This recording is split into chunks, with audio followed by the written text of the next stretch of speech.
It all began back in 1950 with the publication of the best-selling book, Dianetics, The Modern Science of Mental Health by L. Ron Hubbard. L. Ron Hubbard, previously a writer of pulp fiction, claimed to have discovered after years of research that man was unable to handle his own problems, that he needed help. Thus was born Scientology, a religion that says it can reveal to an individual a practical way to find himself, more fully to realize himself. Hubbard, a recluse who hasn't been seen in years, invented something called the E-meter. Church ministers or auditors use the meter to measure an individual's nervous responses, much in the way a lie detector does. Scientologists claim the E-meter can help locate their past unhappy experiences and by so doing blanch them out, help them to reach a state of clear, of self-realization. And there are the teachings at L. Ron Hubbard, thousands of pages. Hubbard on ethics, on justice, on high finance. Scientology has attracted, according to its own estimates, upwards of 6 million followers worldwide. People like actor John Travolta, who was interviewed by Pat Collins of CBS News. The beliefs and practices that I have studied in Scientology have been invaluable to me. Have you ever met Ron Hubbard? I'd love to. I'd be honored, because I think he's so brilliant. Well, Travolta isn't the only Scientologist who has never seen Hubbard. Hardly any Scientologists have ever seen him. This 1966 interview, produced by the Church of Scientology, is one of the few glimpses anyone will ever get of the man. Man is asleep. He is hypnotized. In Scientology, reverse the process, and you make him wake up. And he gradually gets more and more alert. And he's more and more wide awake, and his IQ rises higher and higher. And he's more and more capable of knowing what's going on about him. But according to the Scientologists, the U.S. government early on began to harass L. Ron Hubbard and his church. And it is true that as early as the 1950s, Scientology came under the scrutiny of various government agencies. The Food and Drug Administration was skeptical about the use of the E-meter. The FDA considered it not a religious artifact, but a medical device. And both the FBI and the IRS have, over the years, launched investigations into Scientology and into L. Ron Hubbard, without any formal charges ever being brought against the man. He has inspired hatred.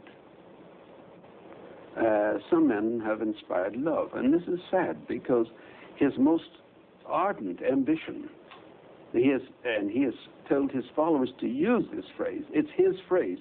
He wants to be known. And tears come to their eyes when they say it. He wants to be known as the friend of man. Author Omar Garrison, not himself a Scientologist, was commissioned by the church to write the Hubbard biography.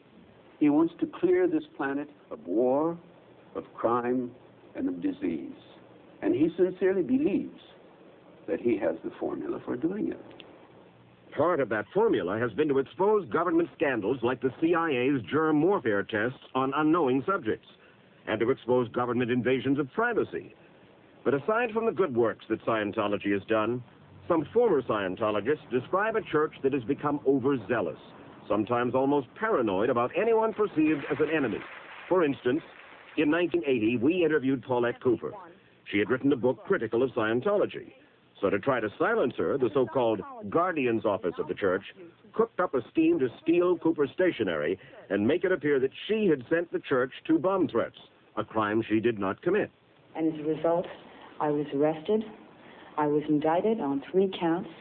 I faced up to 15 years in jail if I was convicted. The whole ordeal fighting these charges took 8 months.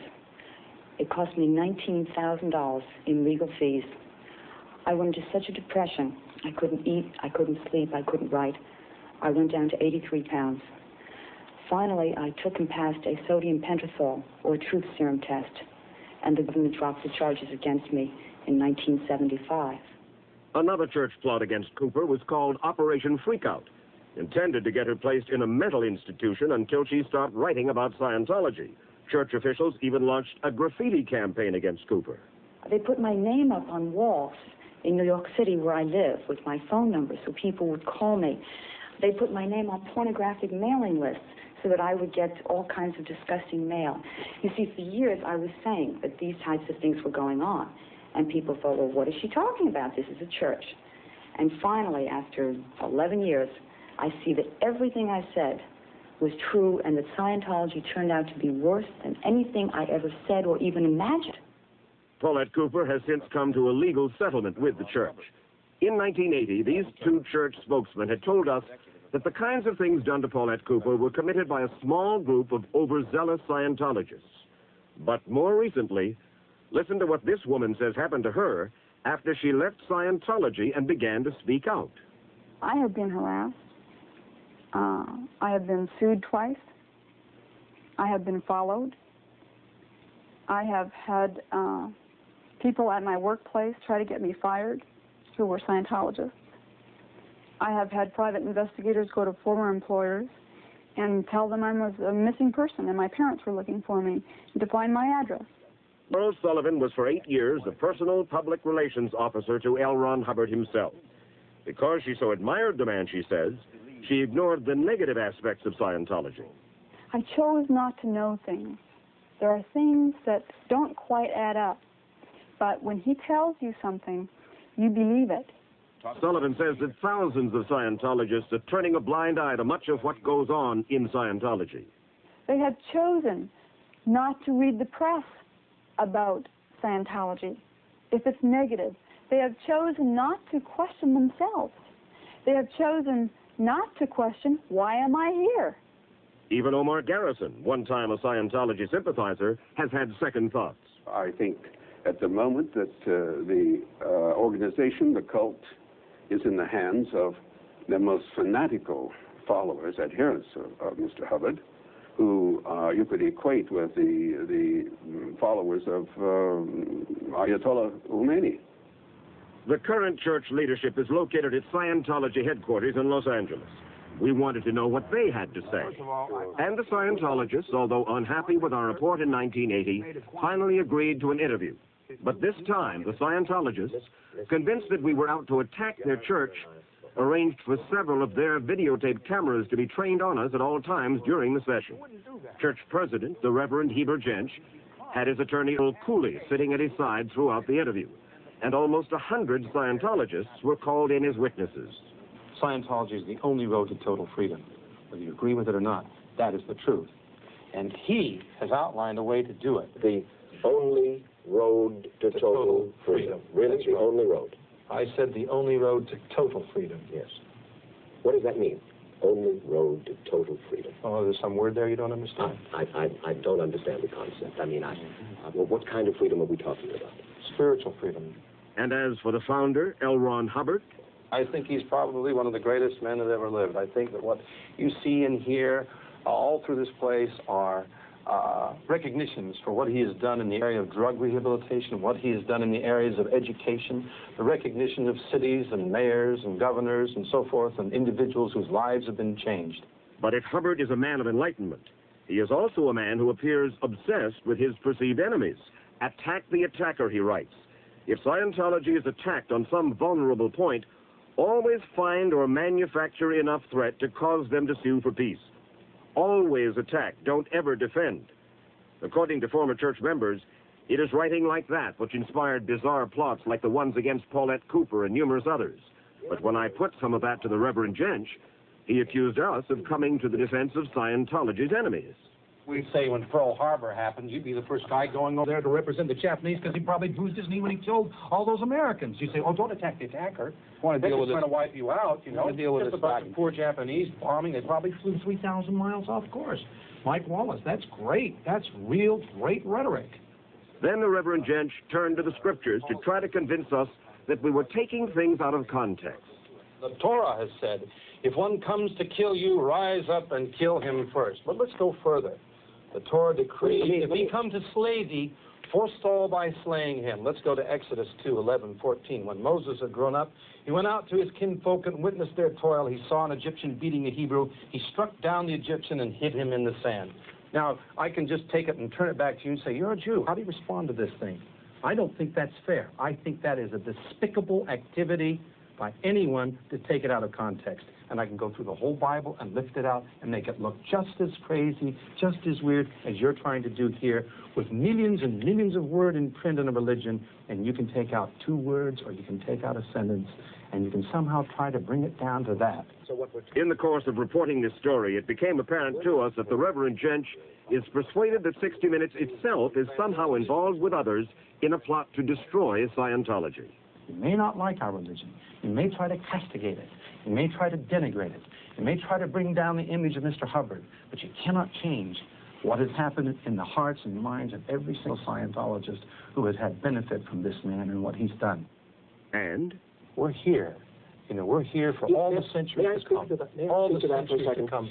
Apparently, 60 Minutes disappears and the electrons are erased off of the tapes. We'll still be here. Everyone who has taken these courses come out with a superego and with a truculent, if you will, a truculent view of anyone who dares disagree. Because the person who disagrees is perceived as what they call a suppressive person. An enemy. And must be dealt with as such. And that's the gospel according to L. Ron Hubbard. That's the dark side of Scientology. Omar Garrison set out to write the Hubbard biography. According to church legend, Hubbard is a man of extraordinary accomplishment. But Garrison says that he has learned there is less to Hubbard than has been painted over the years in church literature. He fought in 5 theaters in World War II. Not true. He commanded a squadron of corvettes. Not true. He was crippled and blinded in war. Not true. He was the first casualty of the war. Not true. Flown home in the Secretary of Navy's private plane. Not true. Are you aware of the fact that there are more than one set of military records on Mr. Hubbard? Church attorney Earl Cooley says that the official military records on L. Ron Hubbard are actually fakes. That his records, his military records, have been doctored. Are you aware of that? By God knows whom. But there is more. Is he an atomic or nuclear physicist? Of course not.